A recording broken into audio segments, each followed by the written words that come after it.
Sahabat, berjumpa kembali dengan saya, Romo Paulus Warisantoso. Kali ini kita tidak membahas mengenai misteri Santo Yosef. Kali ini saya ingin menjawab beberapa pertanyaan yang datang kepada saya, yang menanyakan, mengapa banyak romo, banyak religius, bahkan ada juga uskup senior yang meninggal karena virus corona ini. Apakah mereka kurang beriman? Apakah mereka dihukum Tuhan sehingga mereka menjadi korban corona? Saya akan mengulasnya dari jawaban kitab suci. Tapi sebelum kita memulai, kita berdoa dulu doa malaikat Tuhan. Demi nama Bapa dan Putra dan Roh Kudus. Amin. Maria diberi kabar oleh malaikat Tuhan bahwa ia akan mengandung dari Roh Kudus. Salam Maria, penuh rahmat Tuhan sertamu, terpujilah engkau di antara wanita, dan terpujilah buah tubuhmu Yesus.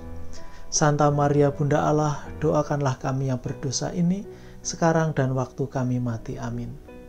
Aku ini hamba Tuhan, terjadilah padaku menurut perkataanmu. Salam Maria, penuh rahmat Tuhan sertamu, terpujilah engkau di antara wanita, dan terpujilah buah tubuhmu Yesus. Santa Maria Bunda Allah, doakanlah kami yang berdosa ini, sekarang dan waktu kami mati. Amin. Sabda sudah menjadi daging dan tinggal di antara kita. Salam Maria, penuh rahmat Tuhan sertamu, terpujilah engkau di antara wanita, dan terpujilah buah tubuhmu Yesus. Santa Maria Bunda Allah, doakanlah kami yang berdosa ini, sekarang dan waktu kami mati. Amin. Doakanlah kami ya Santa Bunda Allah, supaya kami dapat menikmati janji-janji Kristus. Marilah kita berdoa. Ya Allah, karena kabar malaikat kami mengetahui bahwa Yesus Kristus Putramu menjadi manusia, curahkanlah rahmat-Mu ke dalam hati kami, supaya karena sengsara dan salibnya, kami dibawa kepada kebangkitan yang mulia, sebab Dialah Tuhan dan pengantara kami. Amin. Sahabat, pertanyaan, mengapa ada romo, ada uskup, ada suster-suster, kaum religius yang dianggap oleh banyak orang adalah orang-orang baik, yang dipandang sebagai orang yang dekat dengan Tuhan. Para romo biasa misa setiap hari, konsekrir hosti, dan seterusnya. Mengapa mereka juga terpapar COVID? Bukan hanya terpapar, tapi banyak dari mereka yang sampai meninggal. Apakah mereka kurang beriman? Ini pertanyaan-pertanyaan yang muncul. Beberapa orang melontarkannya pada saya. Ada pertanyaan lain, kurang lebih senada, mempertanyakan soal keimanan orang-orang ini, keimanan para imam, bahkan uskup. Yaitu ketika wabah ini mulai melanda, tiap keuskupan, Bapak Uskup mengeluarkan perintah agar dijalankan. Misalnya kita meniadakan misa online yang tatap muka, tapi ikut misa online. Orang-orang ini mengatakan bahwa uskup penakut, uskup tidak memiliki iman, kurang beriman. Bukankah kalau kita memiliki iman sekecil biji sesawi aja, kita bisa melakukan banyak hal? Nah, pertanyaan dan pernyataan itu ada, muncul. Dan video ini saya buat untuk menjawab itu. Nah, jawaban yang saya buat dalam video ini, saya ambil dari materi kursus juga yang diberikan oleh Monsinyur Hendrikus Pidiarto, Profesor Dr. Hendrikus Pidiarto, dalam kursus kitab suci yang diadakan oleh Komisi Kerasulan Kitab Suci Keuskupan Malang. Anda bisa lihat linknya di bawah ini, ya, linknya di sana. Saya merangkum dari sana untuk menjelaskan, karena pertanyaan-pertanyaan ini sebenarnya sudah ada sejak zaman dahulu kala. Ketika setiap orang baik mengalami penderitaan, orang selalu bertanya, mengapa ada orang baik yang menderita? Bahkan dalam bahasanya, Monsignor Pitt mengatakan bahwa pertanyaan mengenai mengapa ada orang baik menderita itu seumur sejarah manusia itu sendiri. Jadi ini pertanyaan yang lama.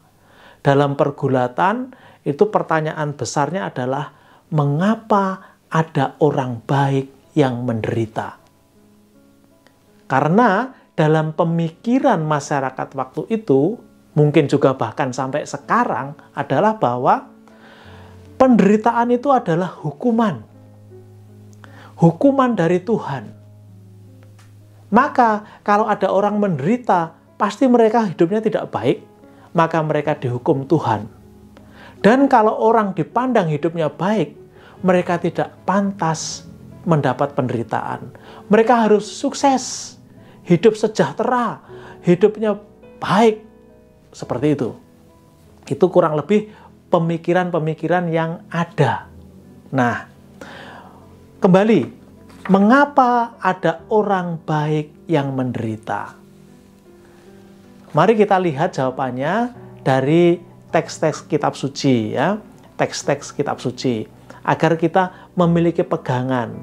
Kita juga bisa menjawab, oh begini atau begitu. Jadi nanti jawaban ini semua nanti untuk mengarahkan, untuk memberi penalaran mengapa ada romo, ada suster, ada uskup, bahkan yang terpapar corona, bahkan ada yang sampai meninggal.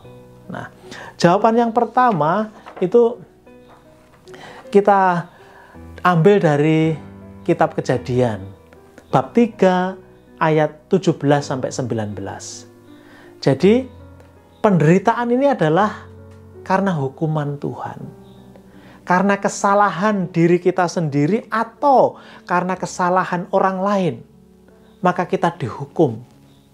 Nah, dalam kitab Kejadian, hukuman itu diberikan kepada manusia karena manusia tidak mau menuruti kemauan Tuhan, bahkan melanggar perintah Tuhan. Kita baca dulu teksnya dalam Kejadian bab 3 ayat 17-19. Lalu firman-Nya kepada manusia itu, "Karena engkau mendengarkan perkataan istrimu dan memakan dari buah pohon yang telah kuperintahkan kepadamu, jangan makan daripadanya, maka terkutuklah tanah karena engkau. Dengan bersusah payah engkau akan mencari rezekimu dari tanah seumur hidupmu. Semak duri dan rumput duri yang akan dihasilkannya bagimu, dan tumbuh-tumbuhan di padang akan menjadi makananmu. Dengan berpeluh engkau akan mencari makananmu sampai engkau kembali lagi menjadi tanah. Karena dari situlah engkau diambil, sebab engkau debu, dan engkau akan kembali menjadi debu." Sekali lagi, teks ini menunjukkan bahwa penderitaan yang dialami oleh manusia, jadi kata manusia dalam bahasa Ibrani itu Adam. Maka kalau kita menyebut Adam itu ya manusia. Manusia pertama, Adam. Jadi dalam bahasa Ibrani namanya Adam. Dia dihukum Tuhan karena dia melanggar perintah Tuhan. Mungkin kita bisa berkata, loh, kan yang pertama-tama melanggar bukan Adam, bukan manusia pertama itu laki-laki, tapi istrinya. Ya, dosa itu memiliki efek sosial. Dan seperti yang saya katakan tadi, dosa ini dihasilkan oleh dirinya sendiri atau dibuat oleh orang lain. Dan Adam itu menerima dari pasangannya. Bahkan kemudian yang dihukum, artinya yang mengalami penderitaan karena kesalahan manusia ini bukan hanya manusia itu sendiri, tetapi tanah di mana mereka hidup pun juga dihukum oleh Tuhan. Jadi tanah di mana mereka tinggal itu juga dihukum oleh Tuhan. Kemudian dalam teologi kita, orang Katolik, kita memahami ada dosa asal. dosa yang kita warisi dari manusia pertama ini. Dan yang kita warisi bukan hanya dosanya, tapi juga penderitaan yang mengikuti dosa itu. Itu kita warisi. Nah, itu alasan pertama mengapa manusia menderita. Bahkan ada manusia baik pun harus menderita, yaitu karena kesalahannya sendiri, karena dia berdosa, atau karena orang lain yang melakukannya. Yang lain, kita bisa melihat bahwa terkadang penderitaan itu dipakai oleh Tuhan untuk menguji iman manusia. Jadi, ini seperti ujian untuk melihat kemurnian.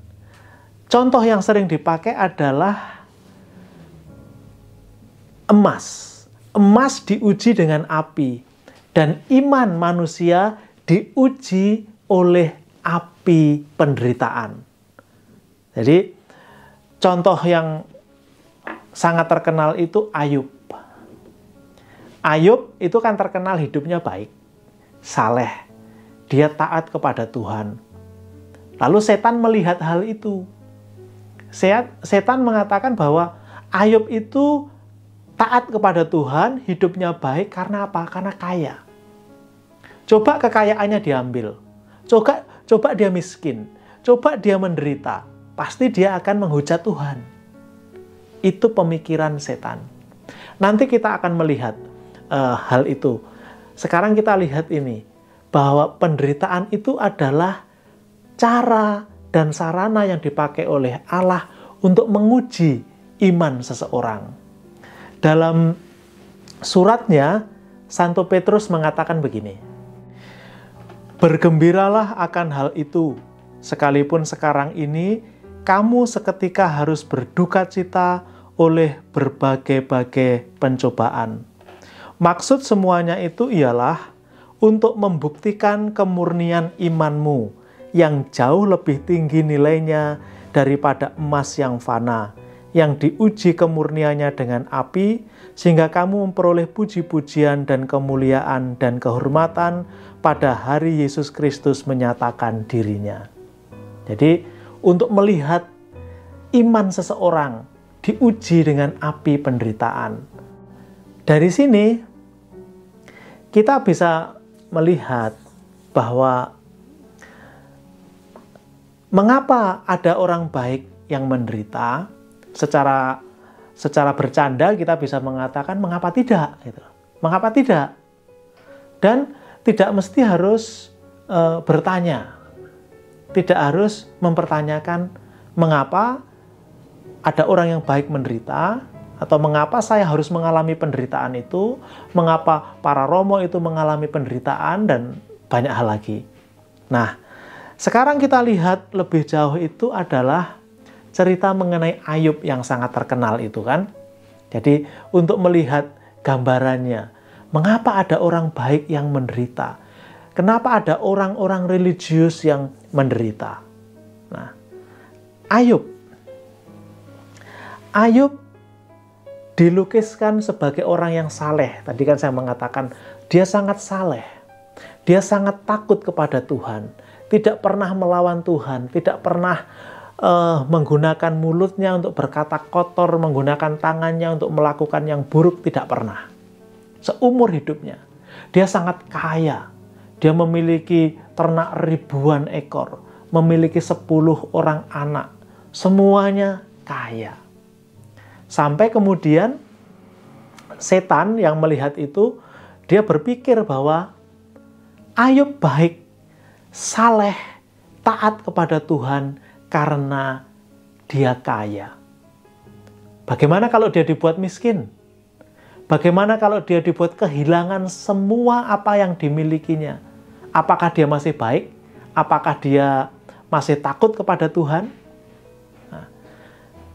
Setan meminta izin kepada Tuhan untuk membuat semuanya terjadi, untuk mengecek, untuk menguji apakah Ayub itu benar-benar saleh. Kalau dia kehilangan semuanya, apakah dia masih taat kepada Tuhan? Lalu Tuhan mengizinkan. Maka dalam sekejap Ayub kehilangan seluruh anaknya, kehilangan seluruh harta bendanya. Bahkan dia dibuat sakit kulit yang sangat menjijikkan. Dia duduk di atas abu, dikatakan begitu, sambil memegang beling untuk mengorek-korek kulitnya yang gatal. Nah, pada saat seperti itu, seseorang yang dia harapkan bisa menolong dia, menopang dia, itu pun menyuruh dia untuk meninggalkan Tuhan. Siapa? Istrinya. Istrinya itu mengatakan, masihkah engkau takut kepada Tuhan? Masihkah engkau menghormat kepada Tuhan dengan apa yang dia lakukan ini? Nah, kemudian Ayub menjawab dengan jawaban yang sangat terkenal. Kita menerima segala yang baik dari Tuhan. Masakah kita menolak kalau Tuhan memberi kita kesusahan, penderitaan? Itu jawaban yang luar biasa. Lalu kemudian hati Ayub itu juga sempat terombang-ambing. Sempat terombang-ambing ketika sahabat-sahabatnya datang. Dia punya 3 sahabat. Mereka mendengar penderitaan yang dialami oleh Ayub. Kehilangan anak, kehilangan harta, kemudian sakit. Maka mereka datang untuk menghibur. Karena begitu sedihnya, mereka duduk berdekatan begitu, mereka tidak mengatakan apa-apa. Mereka hanya diam di sana menemani Ayub 7 hari lamanya. Setelah 7 hari mereka mulai berbicara. Mereka mengatakan kepada Ayub bahwa mungkin Ayub ini sebenarnya bukan orang yang 100% baik, 100% takut kepada Tuhan. Mungkin masih ada dosa-dosa yang dia buat. Maka mereka meminta Ayub untuk bertobat. Ayub marah dong. Ayub marah. Kamu ini bukan penghibur yang baik. Melihat kondisiku seperti ini, engkau malah menjatuhkan aku. Nah, kemudian mereka saling berdiskusi. Dan dalam diskusinya itu, Ayub sempat berontak. Berontaknya Ayub ini adalah mempertanyakan kebaikan Tuhan. Karena dia merasa betul-betul bahwa dia tidak melakukan apa-apa yang buruk. Tapi mengapa dia harus mengalami ini? Ini ketidakadilan dari Tuhan. Itu pemberontakan Ayub. Tapi kemudian Tuhan menunjukkan, tidak dengan menjawab mengapa Ayub harus mengalami itu semua, tapi Tuhan menunjukkan kemahakuasaannya, kebesarannya. Dan Ayub paham, Ayub menerima. Tetapi hal itu tidak menjawab pertanyaan, mengapa orang baik menderita? Kenapa Ayub harus menderita? Kenapa ada orang-orang saleh yang hidupnya baik, yang hidupnya diabdikan kepada Tuhan, harus mengalami banyak penderitaan, dan bahkan sampai mati? Mungkin jawaban puncak akan kita temukan dalam kitab Yesaya. Kalau kita membaca kisah mengenai hamba Yahweh yang menderita. Kitab Yesaya bab 52 ayat 13 sampai dengan Yesaya bab 53 sampai ayat 12. Nah, saya tidak akan membaca teksnya semua. Saya kutipkan beberapa saja, ya. Sesungguhnya hambaku akan berhasil, ia akan ditinggikan, disanjung, dan dimuliakan. Seperti banyak orang akan tertegun melihat dia begitu buruk rupanya. Bukan seperti manusia lagi, dan tampaknya bukan seperti anak manusia lagi. Ia dihina dan dihindari orang, seorang yang penuh kesengsaraan dan yang biasa menderita kesakitan. Ia tidak dihina, sehingga orang menutup mukanya terhadap dia, dan bagi kita pun dia tidak masuk hitungan. Tetapi sesungguhnya penyakit kitalah yang ditanggungnya, dan kesengsaraan kita yang dipikulnya. Padahal kita mengira dia kena tulah, dipukul dan ditindas Allah. Tetapi dia tertikam oleh karena pemberontakan kita. Dia diremukkan oleh karena kejahatan kita. Ganjaran yang mendatangkan keselamatan bagi kita ditimpakan kepadanya. Dan oleh bilur-bilurnya kita menjadi sembuh. Sahabat, teks ini biasa kita renungkan kalau kita melakukan doa jalan salib pada masa Prapaskah, atau kalau kita pribadi memiliki devosi jalan salib itu tiap Jumat gitu ya. Kita akan merenungkan ini, bahwa penderitaan hamba Yahweh ini kemudian nanti kita lihat sebagai penderitaan Yesus, itu adalah penderitaan untuk orang lain, untuk keselamatan manusia. Keselamatan dan kebaikan orang lainlah yang menjadi alasan adanya penderitaan itu. Tadi saya katakan bahwa penderitaan hamba Yahweh yang dilukiskan oleh Yesaya ini sebenarnya menubuatkan akan penderitaan yang dialami oleh Yesus. Yesus tidak berdosa. Sekecil apapun, sedikit pun, Yesus tidak berdosa. Tetapi mengapa dia harus mengalami penderitaan seperti itu ya? Disalibkan, bahkan sampai mati di kayu salib. Sangat hina. Karena itu untuk manusia, untuk menebus dosa-dosa manusia.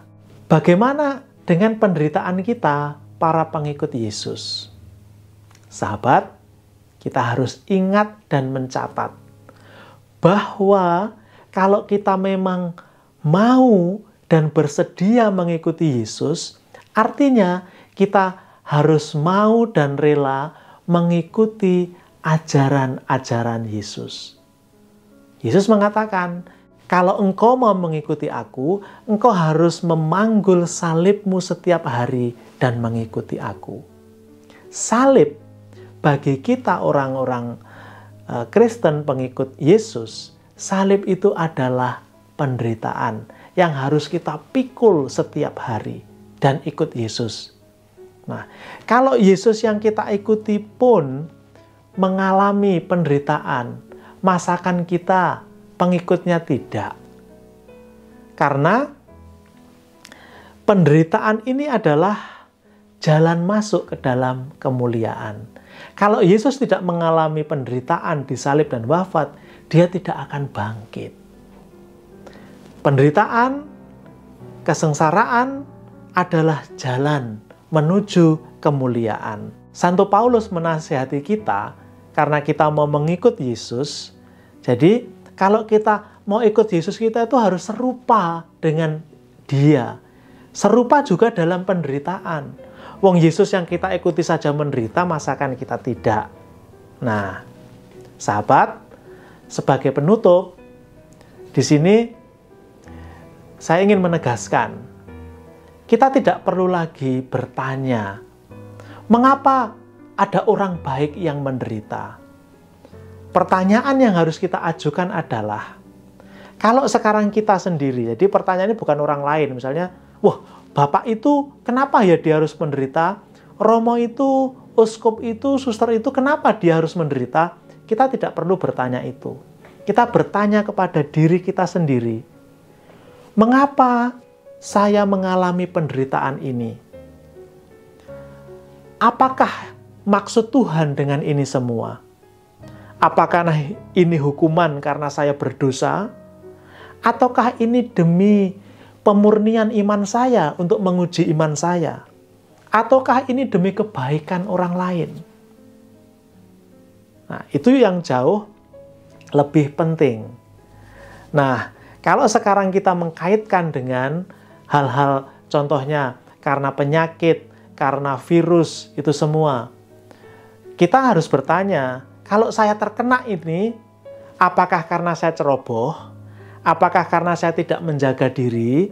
Apakah karena saya tidak mentaati protokol kesehatan? Itu seperti dosa kita sendiri, kita tidak taat kita tidak mengikuti protokol kesehatan, kita harusnya menutup mulut, kita tidak sembarangan bertemu orang, tapi kita mengabaikan, kita menganggap itu nggak ada. Itu artinya itu kesalahan kita sendiri. Atau karena ya kita menolong orang lain. Karena kita menolong orang yang terkena, mungkin kita terkena juga.